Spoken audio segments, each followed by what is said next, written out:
With the signing of the National Defense Authorization Act into law, more Americans than ever before are wondering how the country could have descended so quickly into a police state.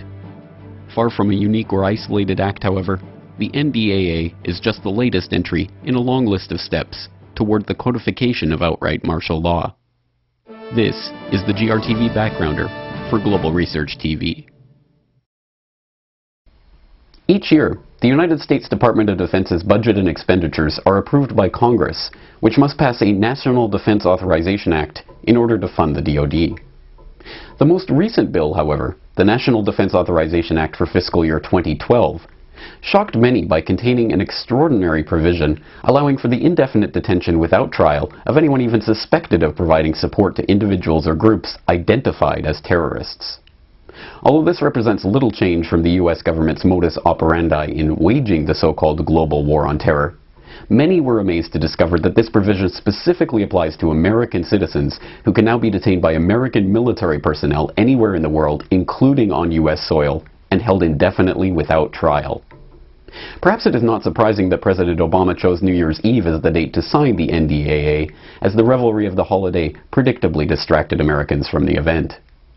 Particularly remarkable is the fact that this legislation has been almost universally identified as an overt act of tyranny by commentators of all political stripes, perhaps most importantly from sources that have traditionally defended the actions of Obama and his administration. The ACLU said that Mr. Obama's decision to sign the National Defense Authorization Act, or NDAA, including the controversial detainee provisions, would tarnish his presidency. Quote, President Obama's action is a blight on his legacy because he will forever be known as the president who signed indefinite detention without charge or trial into law. I will choose in my administration not to indefinitely detain U.S. citizens. Meaning another administration can choose to do so, meaning that the bill says, yes, the president has the authority and the option of detaining U.S. citizens without a trial indefinitely.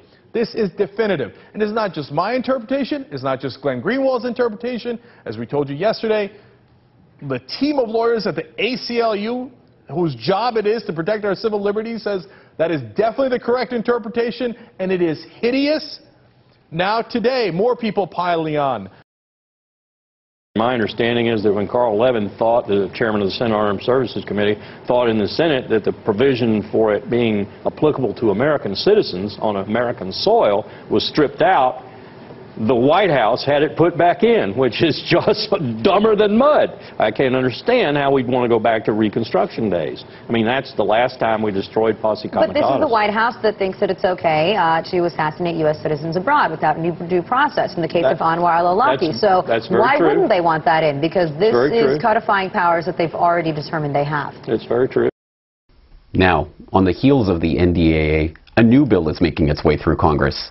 The Enemy Expatriation Act, which would make the controversy about the NDAA null and void by simply stripping Americans of their American citizenship should they be accused of associating with government-deemed terrorist organizations. The bipartisan legislation I introduced this week calls for a pragmatic recognition that a person who is purposefully and materially supporting acts of terror against the United States is demonstrating that they have no intent in acting as a U.S. citizen. Congressman, so to be clear, this is not for people suspected, obviously, that civil liberties still exist in this country. It's only upon one's conviction that they would lose their citizenship. They'd likely be spending a lot of time behind bars as well. Well, there would have to be a complete investigation. There's a standard of clear and convincing evidence. But in the case of Mr. al-Awlaki in Yemen, he has made public statements that have been hostile to this country. He has participated in operational aspects of terror attacks on this country, involved with Major Hassan. Now, we may never get to a trial with him. He's operating overseas, but there would be an investigation conducted by the State Department to determine this individual is an enemy combatant, a belligerent, and that would be the standard. What the outrage over the NDAA and now the Enemy Expatriation Act reveals, however, is not that Obama or the current members of the House are suddenly taking the American government in a startling new direction, but that they are in fact continuing to pursue a coordinated policy agenda that has persisted through administration after administration on both the left and right sides of the political aisle for decades. In 1864, during the American Civil War, Lambden P. Milligan and 4 others were sentenced to death by a military court after they were found guilty of planning to overthrow the state governments of Indiana, Michigan, and Ohio. The case reached the Supreme Court after the war ended, where it was found to be unconstitutional for U.S. citizens to be tried in military tribunals as long as civilian courts were operating.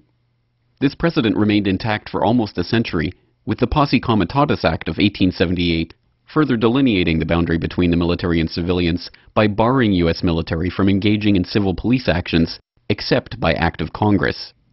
In 1942, however, the Supreme Court ruled on Ex parte Quirin, a case involving the detention of 8 German saboteurs during World War II and their trial as civilians in a military tribunal.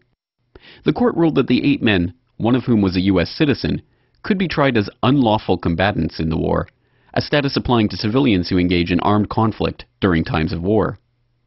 Unsurprisingly, it is this Ex parte Quirin decision allowing for the military detention of civilians, not the Ex parte Milligan precedent, which both the Bush and Obama administrations have relied on to try to assert their authority to detain civilians as unlawful combatants in the so-called War on Terror. In the immediate wake of the 9/11 attacks, Congress passed an authorization for use of military force, which authorized the president to use all necessary and appropriate force against those nations, organizations, or persons he determines planned, authorized, committed, or aided the terrorist attacks. Less than 2 months later, Bush invoked that authorization to issue a military order declaring that individuals detained in the War on Terror be tried in military tribunals. The administration immediately began applying this order to detainees in Afghanistan, regardless of affiliation. The practice of detaining these enemy combatants at Guantanamo Bay and other military detention centers has been challenged repeatedly in the courts. When the Supreme Court finally ruled in Hamdan v. Rumsfeld that the detainees could not be held as unlawful enemy combatants, but had to be held as prisoners of war in accordance with the Geneva Conventions, Congress passed the Military Commissions Act of 2006, specifically authorizing military commissions for the detainees. In 2008, the Supreme Court ruled that Guantanamo prisoners were entitled to the U.S. justice system, but in 2009, Obama Attorney General Holder and Solicitor General Kagan testified that they believed the government could detain combatants in accordance with the laws of war, thus sidestepping the issue of determining a prisoner's status or their right to trial. Now, the NDAA of 2012 seems to extend all of these precedents and provisions to U.S. citizens. This comes in addition to Peace Prize laureate Obama's stunning declaration that he has the right to kill American civilians anywhere in the world without so much as a trial. Perhaps most worryingly of all, when Obama expressed reservations about the NDAA, it was not because he, as a constitutional scholar, felt the idea of using the military to detain American citizens on American soil was an unconscionable abrogation of everything the U.S. Constitution and Bill of Rights stood for, but because he felt that the 2001 authorization for use of military force had already granted him this power as supposed commander-in-chief in the supposed War on Terror, which has never actually been declared. Now, many are asking what can be done to prevent this seemingly inevitable slide into overt military control over American citizens and others around the globe. One voice providing an answer to this question is Stuart Rhodes, a Yale Law graduate and constitutional law scholar who founded Oath Keepers, an organization dedicated to informing American police and military personnel about the nature of their oath to uphold the Constitution and how that oath precludes them from participating in acts that clearly violate the Constitution. Stuart Rhodes appeared on Corbett Report Radio last week to talk about the history of the use of enemy combatant status as a legal smokescreen to violate the Bill of Rights, and how citizens can work to reverse the damage that has already been done by the passing of this legislation. Well, ever since 9/11, it's been the same exact claim of power through both administrations. And that claim is that your citizenship is irrelevant, that they can apply the international laws of war to Americans precisely as they do to someone in Afghanistan or Iraq. No difference. The NSA spying on Americans without warrant was defended during the Bush administration as being the power of the commander-in-chief to surveil the battlefield, and America as a battlefield. Bush detained 2 American citizens, Jose Padilla and Yasser Hamdi, in both cases of military detention no access to an attorney, no grand jury indictment, no civilian trial, nothing.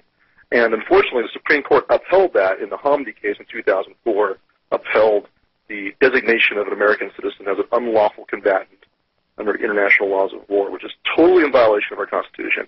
You go look at the Article 3 Treason Clause, and it's right there in the text of the Constitution itself, tells you exactly what must be done with an American who is accused of making war against the United States or being the enemy. It requires a trial for treason in front of a jury of their peers in a civilian court, and it requires 2 witnesses to the overt act or a confession in open court. So extra evidentiary burden was put in place by the founders because they knew that the accusation of treason was the most serious charge any government could use against its citizens, and they knew that that charge was used to crush dissent and to crush political opponents of the rulers throughout history. And we've seen that since. And so what's happening now, that they're circumventing the Treason Clause, circumventing the entire Bill of Rights, and acting as the international law of war trumps the Constitution, trumps the Bill of Rights, and they can treat you just like you were a goat herder in Iraq. So a goat herder in Iraq who's accused of stealing his neighbor's goat, for example, will get, a normal Iraqi trial. But if the U.S. military thinks you're a supporter of the enemy or an insurgent, what happens to the goat herder? He gets picked up and taken to Guantanamo, no trial whatsoever. This statute that just went through, NDAA, says the exact same thing can be done to an American. Under the laws of war, indefinite detention without trial, or trial by military tribunal. That's the claim. And this latest thing with expatriation is simply one more piling on of another way to strip you of your rights. The one thing the founders did not have was the ability to remove the king or remove the traitors in Parliament. We have the possibility of rooting them out. Electing Ron Paul to the presidency, rooting all the oath breakers out of Congress, we can do it. And the model for that, I encourage people to go look at, is what Jefferson and Madison did in reaction to the Alien and Sedition Acts in 1798. They did 2 things at the same time. They started a new political party to root the oath breakers out, and they also nullified. They went to the states and said, you must nullify. You must intercede on behalf of your citizens and declare this null and void and stand up for the Constitution. We did the 2 same things. Nullify, including the military nullifying, refusing to do this, including our sheriffs, all the veterans in the country, towns, counties, states have to nullify.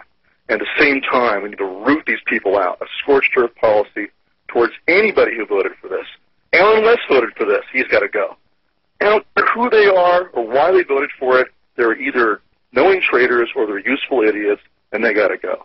By any means available that are lawful, root them out. If you do not root them out, if you do not turn the tide through the political process, you'll be left with nullification only, and then it's going to matter. Then it'll depend upon what the military does. Either the military does a mass nullification and refuses to do it and gives us more time to repair things, or they start following these orders and we're thrown into the same position as our forefathers were in 1775. There'll be no choice but to fight back. For more on this story and other breaking news and current events, please go to globalresearch.ca. For more research and analysis by James Corbett, please go to corbettreport.com.